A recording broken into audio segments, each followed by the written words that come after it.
दीपो भक्ष्यते ध्वान्तं कजलं च प्रसूयते यदनं भक्ष्ये नित्यं जायते तादृशी प्रजा। अर्थात दीपक अंधकार को खाकर काला काजल बनाता है, ठीक उसी प्रकार जो हम खाते हैं वैसा ही हम उत्पन्न करते हैं। इस विषय पर बातचीत बहुत ज़रूरी है। ये विषय ज्योतिष और आयुर्वेद का आधार है। विषय है आपका स्वस्थ जीवन। ये विषय बाबूजी का बहुत ही प्रिय विषय है और उन्हीं के आदेश पर यह जानकारी आप तक पहुँचे, ये जिम्मेदारी मैंने उठाई है। एक प्राचीन शास्त्र है चरक संहिता, महर्षि चरक द्वारा लिखित। उस ज़माने में लोग बहुत कम बीमार पड़ते थे। मालूम है क्यों? वो लोग एक दवाई का इस्तेमाल खाने में भरपूर करते थे। सिर्फ एक भरा हुआ चम्मच नहीं, पूरा कटोरा भर के, कभी कभी तो दो दो कटोरे भरे हुए, हर दिन, दिनों दिन, हफ्तों, सालों, पूरा पूरा जीवन। दवाई का नाम था गांव का शुद्ध प्राकृतिक, और जिसकी आजकल तो हवा भी चल रही है, ऑर्गेनिक देसी घी। जी हाँ, देसी घी। आइए अब बाबूजी से कुंडली पढ़वाते हैं, फिर अंत में इस देसी घी के कारनामे देखते हैं।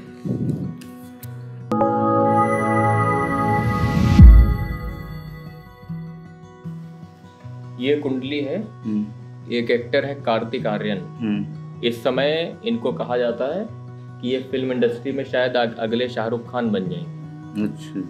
इनको इस समय सबसे ज़्यादा फिल्में मिल रही हैं। करण जौहर की टीम से हर लगभग फिल्म में ये लीड करते हैं और ये भी मिडिल क्लास फैमिली से निकले। कार्तिक आर्यन बॉलीवुड के एक्टर। ठीक। तो कार्तिक आर्यन की जन्म कुंडली है मकर लग्न की और मेष राशि की। ठीक है। तो पहले आयु की गणना कर लेते हैं। तो लग्नेश का शनि इनका द्विज स्वभाव में है, अष्टमेश का सूर्य इनका स्थिर में है। ठीक। ये हो गई दीर्घायु। लग्न चर में है, चंद्रमा चर में है, ये भी दीर्घायु हो गई। शनि द्विज स्वभाव में है और चंद्रमा चर में है, ये अल्पायु हो गई। ठीक। तो लग्नेश शनि द्विज स्वभाव, अष्टमेश का सूर्य स्थिर, दीर्घायु है ना, और लग्न और चंद्रमा दोनों चर में है। लग्न चर में, चंद्रमा चर में, दीर्घायु हो गई। दो तरीके से दीर्घायु है, तो दीर्घायु है। तो और बाकी शनि द्विज स्वभाव, चंद्रमा चर, ये अल्पायु हो गई। तो दो तरह से ये दीर्घायु है। तो आयु का सेक्टर इनका दीर्घायु का है, कार्तिक आर्यन का। तो कार्तिक आर्यन की जन्म कुंडली दीर्घायु के कालखंड में है। अब इसमें राजयोग देखो। इनका लग्नेश शनि 12वें घर में चला गया, ये कोई राजयोग नहीं बनाएगा, है ना। पंचमेश का शुक्र इनका आ गया 10वें घर में। ठीक है। ये एक राजयोग, बढ़िया राजयोग बनाएगा। पंचमेश 10वें घर में स्वग्रही आया तुला राशि में। एक तो ये राजयोग बन जाएगा। भाग्येश इनका बुध लाभ भाव में गया, ये भी कोई राजयोग नहीं बनाएगा वहां पे, है ना। तो और चंद्रमा इस कुंडली पे 7वें घर का मालिक है, 4थे घर में आया, ये भी कोई राजयोग नहीं बनाएगा। तो और गुरु इनका तृतीयेश है, और द्वादशेश, ये भी कोई राजयोग नहीं बनाएगा पंचम में। तो मुख्य रूप से एक ही इनका राजयोग है, पंचमेश शुक्र, 10वें घर में स्वग्रही तुला राशि में, बस एक राजयोग इसमें है। और ये अच्छा राजयोग है, क्योंकि 10वें घर का अगर शुक्र अपने घर का मिल जाए, बुध अपने घर का मिल जाए, तो ऐसे लोग एक्टिंग के क्षेत्र में, संगीत के क्षेत्र में बहुत ऊंचाई तक जाते हैं। तो वो उस हिसाब से है। और चंद्रमा से शुक्र साथ में बैठा है ना। चंद्रमा शुक्र हमने बताया था लक्ष्मीपति योग देता है। चंद्रमा शुक्र एक साथ में बैठ जाए या आमने सामने हो तो ये लक्ष्मीपति योग देगा। तो इस तरह से ये जन्म कुंडली है। शादी का देखिए जरा। हाँ, शादी को देखो तो ये इनका सप्तमेश बैठा है यहाँ पे 4थे घर में, है ना। अब इस पे देखो कि 7वें घर पे किसी ग्रह की कोई दृष्टि आ रही है? नहीं, कोई दृष्टि नहीं आ रही है ना। सप्तमेश चंद्रमा पे किसी की दृष्टि आ रही है? केतु गया है। केतु की एक नवी दृष्टि आ रही है यहाँ पे चंद्रमा पे, है ना। तो विवाह की स्थिति तो ठीक है, कोई विवाह बाधा योग इसमें दिखता नहीं है कहीं पर, तो इसलिए विवाह की स्थिति ठीक है। अब केंद्र में ही चंद्रमा है सप्तमेश, तो कायदे से तो विवाह जल्दी हो जाना चाहिए था, है ना। लेकिन चूंकि करियर में है, अपना करियर बनेगा, उसके बाद विवाह की स्थिति आएगी। तो विवाह का पक्ष 30 के आसपास। हाँ, विवाह का पक्ष तो ठीक ठाक है ना। और इसमें ये हम कुंडली बनाए इस वजह से थे कि 2007 से 2017 चंद्रमा की महादशा चली। उसके बाद इस समय चल रही है मंगल की। उसके बाद अभी राहु आ जाएगा। तो 2024 से 2042 राहु चलेगा। तो राहु द्वितीय मार्केश बनाएगा? बिल्कुल बनाएगा, कुंभ राशि में बैठा है। ये क्या क्या कर सकता है यहाँ से? ये क्या करेगा? 1 2 3 4 5, ये रोग के मालिक के ऊपर दृष्टि जा रही, 5वीं दृष्टि 6ठे घर पे, 7वीं दृष्टि 8वें घर पे आ रही, और 9वीं दृष्टि आ रही शुक्र पर, है ना। शनि की 3री दृष्टि आई धन भाव पे, है ना, और 7वीं दृष्टि 6ठे घर पे आई लग्नेश की, और 7 8 9 10 और 10वीं दृष्टि आ गई भाग्य भाव पे। तो ये मार्केश तो यहाँ 2nd हाउस का बनाएगा राहु। तो क्या करेगा, चूंकि शनि यहाँ 12वें घर में है ना, और शनि को अगर ध्यान से देखो तो शनि नीचा राशि है ना। मीन शनि की नीच राशि है, अरे मेष नीच राशि है, मेष, हाँ। और ये धन राशि में बैठा है, 9 3 12, 3 राशि पीछे। तो शनि पड़ेगा कमजोर लग्नेश, है ना। अच्छा, और अष्टमेश का सूर्य देखो तो वृश्चिक राशि में बैठा है ना। तो सूर्य की तुला नीच राशि है, उससे एक राशि आगे है। तो शनि भी कमजोर, मतलब अष्टमेश भी, सूर्य भी कमजोर है, तो लग्नेश भी कमजोर है और सूर्य भी कमजोर है। तो क्या करेगा, अब चूंकि लग्नेश 12वें घर में चला गया और राहु आ गया 2nd हाउस में शनि के घर में, तो शारीरिक स्वास्थ्य प्रभावित कर सकता है। अच्छा। लेकिन अब चूंकि आयु ठीक है तो उतना ज्यादा इसका दुष्प्रभाव नहीं होगा। तो मतलब इसको ऐसे समझा जा सकता है कि अगर ये शराब पिए तो वो शराब नुकसान बहुत करेगी। ये शराब तो राहु बैठा पीते होंगे। अच्छा, ये तो द्वितीय भाव पे बैठा। बिल्कुल दूसरे घर में एक अजीब सी स्थिति है। सही बात कि अगर 2nd हाउस में राहु बैठ जाए, मंगल बैठ जाए, है नहीं, और शनि बैठ जाए, तो ये इस तरह का व्यसन तो देंगे। सिगरेट, शराब, मांसाहार, है नहीं, ये तो चीजें देंगे ही। और अपनी महादशा तो वो खींच के और कराएगा। हाँ, अपनी महादशा जब उसकी आएगी तो और कराएगा। तो अब चाहे वो राहु की महादशा में इसके कारण थोड़ा दुष्परिणाम शरीर पे आवे, असर आवे, है ना, वो भी हो सकता है। लेकिन कोई इतनी बड़ी चीज नहीं है, क्योंकि आयु ठीक है। हाँ, अब ये राहु क्या करता है? क्या? अगर ये कुंडली आयु में कमजोर होती है, अच्छा, या लग्नेश कमजोर था और अष्टमेश बलवान होता है ना, तो ये राहु बहुत पीड़ित था। तो ये मार्केट बनाता, पूरा मार्केट बनाता। लेकिन अब इसमें ये मार्केट तो बनाएगा, शरीर के स्वास्थ्य को तो थोड़ा बहुत प्रभावित करेगा। लेकिन चूंकि आयु जब लंबी होती है तो फिर मार्केट उतना प्रभावशाली नहीं बनता। अच्छा, इसमें राहु की दृष्टि शुक्र के ऊपर है। हाँ, तो जब ये मार्केट बनाएगा तो ये करियर को भी प्रभावित करेगा। अब ये आगे, ये जब राहु की महादशा आएगी, अब ये तो ये करियर को डिस्टर्ब करेगा। 2 साल बाद शुरू हो जाएगा। हाँ, 2024 से 42। हाँ, ये राहु बीच बीच में इनके करियर को डिस्टर्ब करेगा। हाँ, डिस्टर्ब करेगा, उतार चढ़ाव देता रहेगा। और शुक्र चूंकि चर राशि में बैठा है तुला में, तो करियर तो इनका वैसे भी उतार चढ़ाव भरा है ही, है ना। उसमें तो कोई संदेह नहीं है। हाँ, फिल्में मतलब हिट भी होती है, फ्लॉप भी हो जाती है। वही चीज अभी वो आई है भूल भुलैया 2, हाँ वो हिट हो रही है। हाँ, बढ़िया। तो वही चीज है।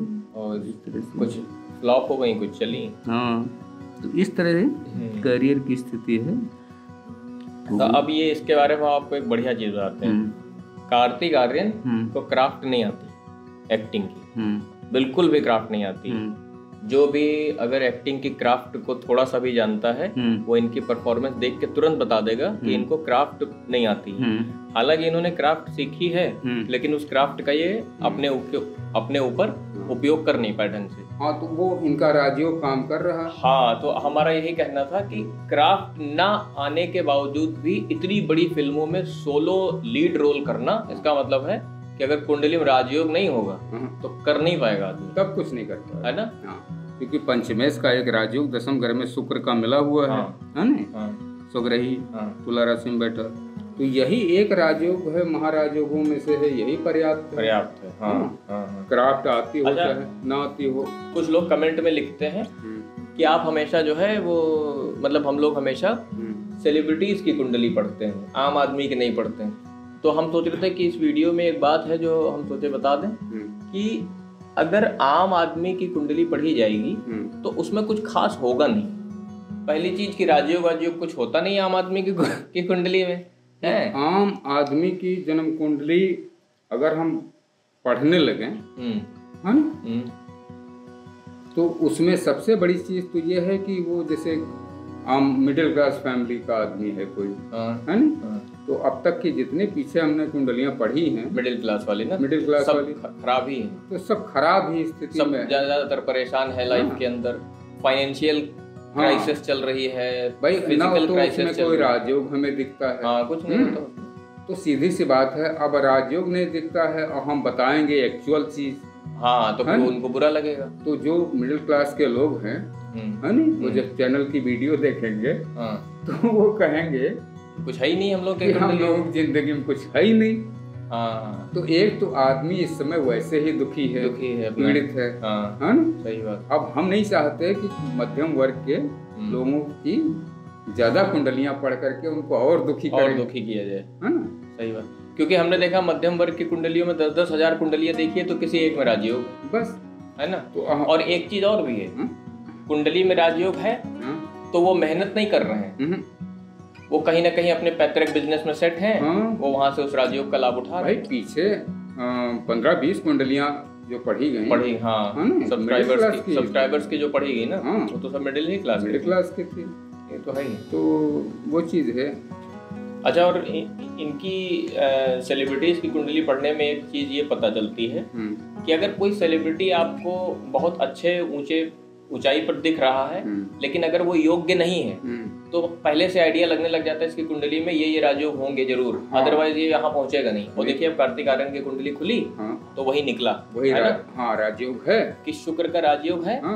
आदमी को एक्टिंग नहीं आती है, उसके बावजूद आदमी चमक के वहाँ पहुँच गया, तो फिर वो राजयोग है ना। पंचमेश शुक्र वही है, दशम घर में शुक्र बैठा है। अब इनको पढ़ने में मजा आता है और इनको देखने में दर्शकों को भी मजा आता है।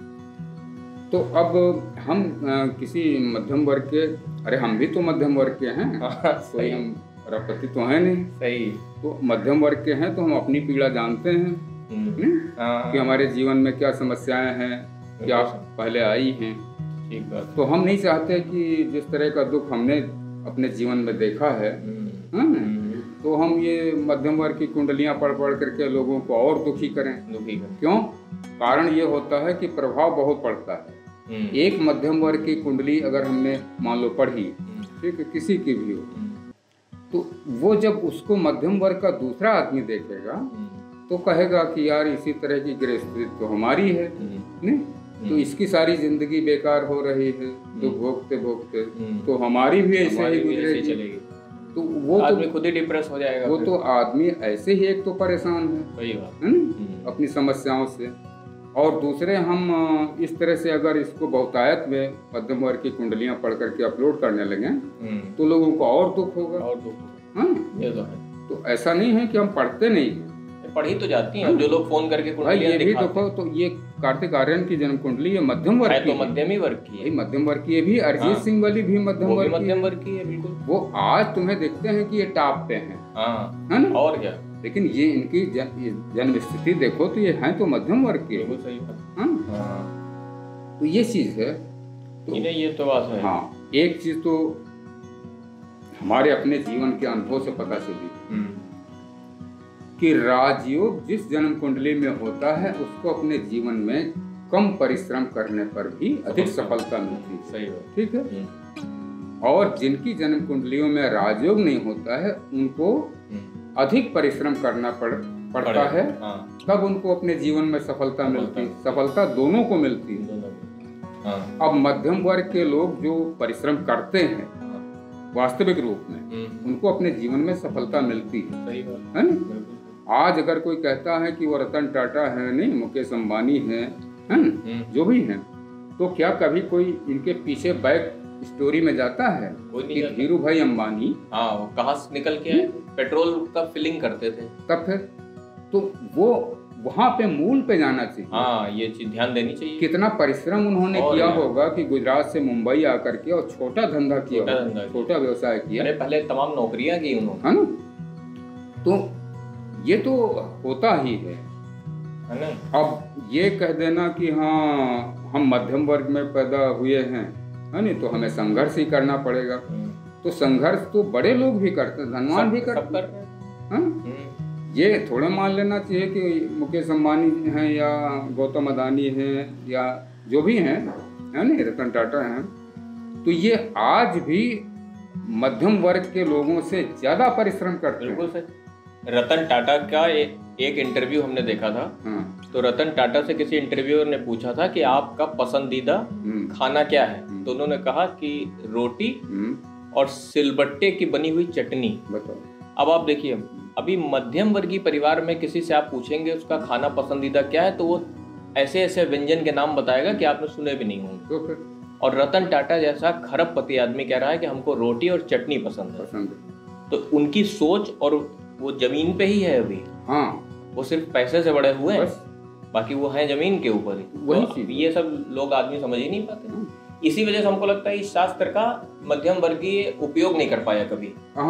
इसी वजह से इस शास्त्र का ज्यादातर उच्च वर्गीय उपयोग कर लिया। अब दिक्कत ये है नहीं कि मध्यम वर्ग से अभी कहो कि इतनी फीस देनी है। फीस, अरे फीस के तो हम आपको बताएं, फीस कमेंट बॉक्स के अंदर लोग लिखते हैं कि 100 रुपए फीस होनी चाहिए इसकी, देखो 200 रुपए फीस होनी चाहिए। अच्छा, अब देखिए, आप मध्यम वर्गीय परिवार का एक आदमी अपनी शराब के ऊपर हर दिन 1000 रुपए खर्च करता है। अच्छा, वो कमा रहा हो कि नहीं कमा रहा हो, इससे कोई खास फर्क नहीं पड़ता उसको, हैं? इससे कोई फर्क नहीं पड़ता उसको। शराब पीने के लिए पैसे इंतजाम वो कर ही लेता है, सिगरेट के लिए कर लेता है, अच्छा खाना के लिए कर लेता है, अच्छे कपड़ों के लिए कर लेता है। लेकिन जैसे ही उसको, अच्छा डॉक्टर के पास अगर उसको जाना है, कैंसर हुआ तो 20 लाख का इंतजाम कर लेता ना। हाँ, बिल्कुल कर। लेकिन जब कुंडली पढ़ानी है तो वो कहता है कि एक लोग लिखे कमेंट में कि 100 रुपए चार्ज लीजिए। तो हमने उनको बताया, हमने कहा कि ये जो वीडियो आप देखते हो इसकी रिसर्च में 25-30 हजार रुपए खर्च होते हैं, एक वीडियो की रिसर्च में केवल। तो एक लोगों ने लिखा है कि रतन टाटा की कुंडली पढ़ दीजिए। हमने कहा रतन टाटा की कुंडली पढ़ने के लिए रतन टाटा की ओरिजिनल डेट ऑफ बर्थ हमको ढूंढ रहे हैं हम, तो अब वो घर बैठे तो नहीं ढूंढी जा सकती, टाटा ग्रुप में बातचीत करनी पड़ेगी, तमाम लोगों से वेरीफाई करनी होती। दरअसल लोगों की समझ में ये आता है कि YouTube पे चैनल जो भी लोग चला रहे हैं, ये बहुत आसान है। हाँ, लोगों को लगता है कि बहुत आसान काम, घर बैठे ये बस चल रहा है कुछ। और लोगों को ये भी लगता है कि YouTube पर जो चैनल चल रहा है, तो जैसे इनका अपना यूनिवर्स चैनल चल रहा है, तो ये करोड़ों रुपए कमा रहे होंगे। हाँ, ये भी है। आदमी ये नहीं समझ पाता है कि YouTube पे जो चैनल चल रहे हैं, इनके माध्यम से YouTube कंपनी कमाती है, बस चैनल कभी पैसा नहीं कमाता। ये जो देखते हैं लोग 1-1 मिलियन 2-2 मिलियन के सब्सक्राइबर, इन लोगों के घर की हालतें देखिए आप पहले जाके। वही चीज है, चैनल से कोई पैसा नहीं कमा सकता।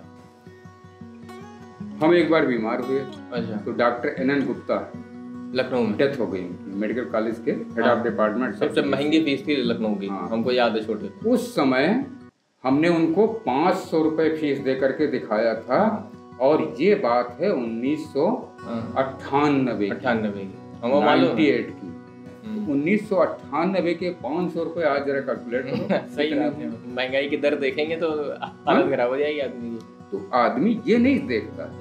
अच्छा, फिर सारे जीवन का हमारा निचोड़, कितनी हमने किताबें पढ़ी, सही, कितनी हमने किताबें मंगाई, हाँ, उसका खर्चा। और वो किताबें उस समय मंगाई जब इंटरनेट नहीं हुआ करता, जब इंटरनेट नहीं होता था। आप यहाँ से चिट्ठी लिखते थे, हाँ, पैसा भेजते थे, उसके बाद 3-3 महीने के बाद किताबें आती थी। हमको तो याद है, हम छोटे थे। तो लाखों रुपए की मैंने किताबें पढ़ी ऋषि मुनियों की। हाँ, फिर इस पे शोध किया अपना, हजारों प्रैक्टिकल किए। ये तो एकदम वैसे ही बात है कि किसी डॉक्टर ने MBBS करके MD किया, 20-25 लाख रुपए खर्च किए, उसके बाद अपना क्लिनिक सेटअप किया। अब कोई मरीज पहुंचे तो कहे डॉक्टर साहब 10 रुपए ले लीजिए, 100 रुपए ले लो। तो वो जो 20 लाख रुपए उसने पढ़ाई पे खर्च किया है, वो उसने किस लिए खर्च किए थे? हम ये बात मानते हैं कि हर एक विज्ञान जो है वो इंसान के सेवा के लिए होता है, लेकिन एक सेवा के बदले में अगर कोई आदमी फीस नहीं देगा तो उस विज्ञान का लाभ नहीं उठा पाएगा कभी भी। और आप देखिए, इसी वजह से सारे अमीर आदमी आपका लाभ उठाते हैं, हैं? सब फीस जमा करते हैं और बढ़िया आराम से जाते हैं और ठीक होके जाते हैं। एक से एक बीमार आदमी ठीक होके जाता है। वो तो हम वीडियो नहीं डालते हैं इसके ऊपर, वरना वो जो उनके फेलोपियन ट्यूब जो बंद हो गई थी, जिनको गर्भ ठहर गया था जिन औरत को, तो डॉक्टर बोल रहे थे कि ठहरे ही नहीं सकता गर्भ। तो ये अभी तो हमको लगता है आदमी क्या करता पता है, आदमी हर जगह पैसे खर्च करता है और वहाँ पैसा बचाता है जहाँ उसको खर्च करना चाहिए। हाँ, लोगों का अपना ये विचार है। जबकि मैं जब इस विद्या को नहीं पढ़ा था तो मैं ज्योतिषियों के पास गया, PhD किए हुए, तो मैंने उनकी प्रॉपर फीस दी। हमको मालूम है ये बात, जो उन्होंने बताई हमको, वो हमने पूरी फीस दी। दिल्ली के अंदर आपने कितनी फीस दी है? तो फिर जब आप पढ़ते थे कि कोई फॉर्मूला समझना चाहते थे कि ये फॉर्मूला किस तरीके से काम कर रहा है, तो मेहनत तो और पैसा तो और हमने भी खर्च किया है। हमने इसीलिए चैनल के वो जो डिस्क्रिप्शन बॉक्स है उसमें ये चीज नोट की हुई है कि अगर इस जीवन के अंदर आपको कोई भी चीज मुफ्त मिल रही हो तो उस आदमी से सावधान रहिएगा, क्योंकि वो आदमी आपका लाभ उठा रहा है। बस मुफ्त इस दुनिया में कुछ नहीं मिलता है। अरे मुफ्त तो इस समय मिट्टी भी नहीं, मिट्टी भी मुफ्त नहीं है कि नहीं? शहरों में मिट्टी भी मिलती है। लोग उसमें कमेंट बॉक्स में बहस करने लगते हैं हमसे, तो हम कुछ लोग का अपना अच्छा मैसेज लिख देते हैं, कुछ को हम इग्नोर ही कर देते हैं। हम कहते हैं अब जैसे कोई नहीं समझना चाह रहा तो क्या ही समझेगा वो। देखो, ये मान के चलो कि उनके भाग्य में नहीं होगा, अपने सुधार की स्थिति नहीं होगी जन्म कुंडली पर, हाँ नहीं। अन्यथा जिसको अपने भाग्य में सुधार चाहिए या ईश्वर की व्यवस्था होगी, है नहीं, वो तुरंत दे देगा फीस। वो तो देते ही है सर। वो देते ही, वो कभी नहीं रोकेगा। नहीं, ये तो है ही, ये इस तरह से। और हमारा ये मानना है कि वो जैसे एक इंग्लिश में कहावत है, वो जैसे हिंदी में दोहे चलते हैं वैसे इंग्लिश में भी चलते हैं, इडियम्स, फ्रेजेस। तो उसमें लिखा हुआ there are no free lunches in the world. मतलब मुफ्त के नाश्ते को तो आप तलाशिए मत। कोई भी समझदार आदमी मुफ्त का नाश्ता नहीं करता कोई। ये तो बात सही। वो तो ऐसे ही आ गए तो हम कहें अच्छा फिर बातचीत कर, हम भी गृहस्थ हैं, नहीं हम भी चलिए मध्यम वर्ग के हैं। कोई सन्यासी तो यहाँ बैठे नहीं, सन्यासी तो बैठे नहीं, कि हिमालय की चोटी पे सन्यासी बैठे, हाँ, कि कोई हम गिरुआ सफेद पहने बैठे हैं कि आओ भैया सब मुफ्त में है, हर चीज मुफ्त में ले जाओ। हैं भाई, मुफ्त में कौन देता है? या तो भगवान देंगे, एक बार ठीक, परमात्मा दे सकते हैं, उनका अपना खजाना है, चाहे जो दें, हैं। या सन्यासी जिसको संसार से कुछ मतलब ही नहीं, जिसके अपना परिवार है, अकेला है, ठीक है, वो अगर किसी को कोई विद्या दे, ज्ञान दे, तो वो मुफ्त उपाय बतावे तो वो तो मुफ्त हो जाएगा। अब कोई गृहस्थ आदमी से हम कैसे उम्मीद करें कि नहीं वो हमें मुफ्त में दे देगा?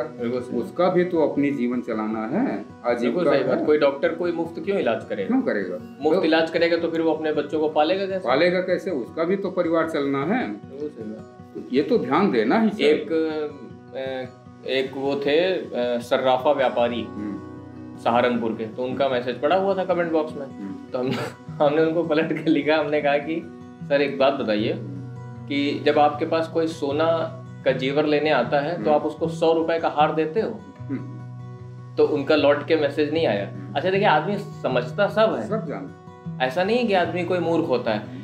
हमारी आज तक ये नहीं समझ में आया, हम साइकोलॉजी के स्टूडेंट भी थे, हमको ये नहीं समझ में आया कि इंसान दूसरे के लिए तो जो है सच सुनना पसंद कर लेता, अपने लिए वो सच नहीं सुनता।